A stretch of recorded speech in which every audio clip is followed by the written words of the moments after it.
अस्सलाम वालेकुम वरहमतुल्लाहि वबरकातुहू। दोस्तों, आज मैं आपको एक दुश्मन को तबाह करने का, दुश्मन को बर्बाद करने का एक ऐसा अमल बताने वाला हूं। अगर आप इस अमल को करते हैं तो आपका दुश्मन कितनी भी चालें करेगा, आपको बर्बाद करने की कोशिश करेगा, आपको परेशान करने की कोशिश करेगा या आपको कोई नुकसान पहुँचाने की कोशिश करेगा, तो अगर आप इस अमल को करते हैं तो दुश्मन आपका बाल भी बांका नहीं कर पाएगा। वो चाहे कितनी भी कोशिशें क्यों ना कर ले, वो चाहे दुनिया की कोई सी भी ताकत क्यों ना लेकर आ जाए, लेकिन आपके ऊपर वो चीज़ असर ही नहीं करेगी जो वो चाहता है। बहुत ही पावरफुल वजीफ़ा आपकी खिदमत में लेकर हाजिर हुआ हूँ। आप अगर इसको करें तो आपका दुश्मन तबाह और बर्बाद हो जाएगा, और अगर आपको वो नुकसान पहुँचाने की कोशिश करे तो वो नुकसान भी आपको नहीं पहुँचा पाएगा। तो आपको इस वजीफ़े को करने के लिए करना कुछ यूँ होगा कि सबसे पहले इस वीडियो को पूरा आखिर तक देखें। इसमें जो जो बात आपको बताई जाएगी वो आपके लिए सुनना बहुत ज़रूरी है, उसके बाद ही ये वजीफ़ा असर करेगा।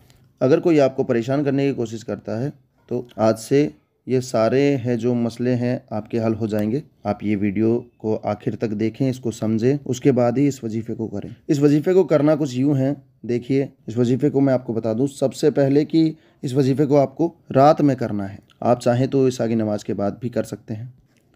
ये जब आप रात में सोने के लिए जाएं, सोने से पहले भी इस वजीफ़े को कर सकते हैं।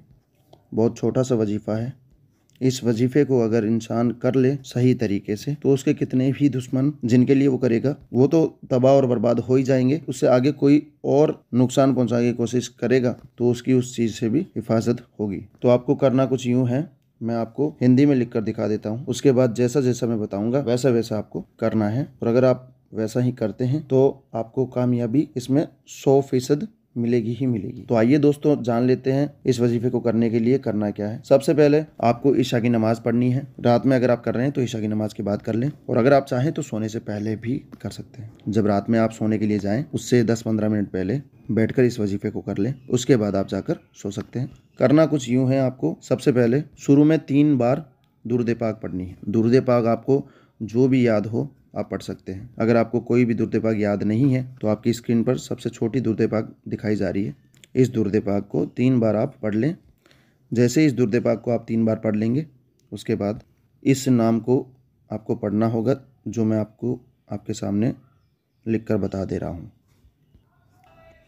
हिंदी में लिख कर दिखा देता हूँ मैं आपको।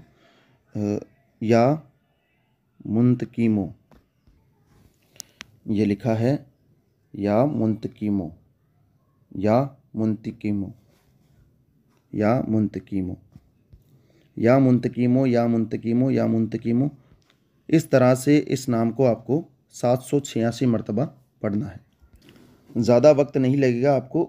आप इस तरह से किसी भी चीज़ पर आप गिन सकते हैं। आप या मुंतकीमो, या मुंतकीमो, या मुंतकीमो, या मुंतकीमो, या मुंतकीमो, बस इस तरह से आपको 786 बार पढ़ना है। जैसे ही आप 786 बार पढ़ लें, उसके बाद आप आखिर में 3 बार दुरूद पाक पढ़नी है, वही दुरूद पाक जो आपने शुरू में पढ़ा था। बस इतना ही वजीफ़ा करना है। वजीफ़ा पूरा होने के बाद अल्लाह से अपने दोनों हाथों को उठाकर दुआ मांगनी है। दुआ आप जिस तरह से आप मांगना चाहें मांग सकते हैं। दुश्मन की बर्बादी के लिए, या दुश्मन से बचने के लिए, दुश्मनी ख़त्म करने के लिए, या दुश्मन के दिल में रहम पैदा करने के लिए, जो भी आपका मसला है आप उसके लिए दुआ मांगे। इंशाअल्लाह 3 दिन इसी तरह से इस वजीफ़े को कर लीजिए। इस वजीफ़े को करने के बाद आप दुआ मांगिए।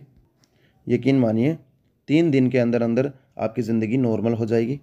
आप जैसे जीते थे ज़िंदगी को बिल्कुल वैसे ही हो जाएगी। दुश्मन आपका बिल्कुल ख़त्म हो जाएगा, तबाह हो जाएगा, आपके बारे में कहीं बातचीत नहीं करेगा और आपको परेशान करना भी छोड़ देगा। 3 दिन रोज़ाना रात में आपको ये वजीफ़ा करना है, और ये वजीफ़ा करने के बाद आप हाथ उठाकर अल्लाह से दुआ मांगनी है। वो दुश्मन की बर्बादी के लिए, उसकी तबाही के लिए, उस दुश्मन को ख़त्म करने के लिए, उस दुश्मनी को ख़त्म करने के लिए आप 3 दिन बस इस तरह से कर लें।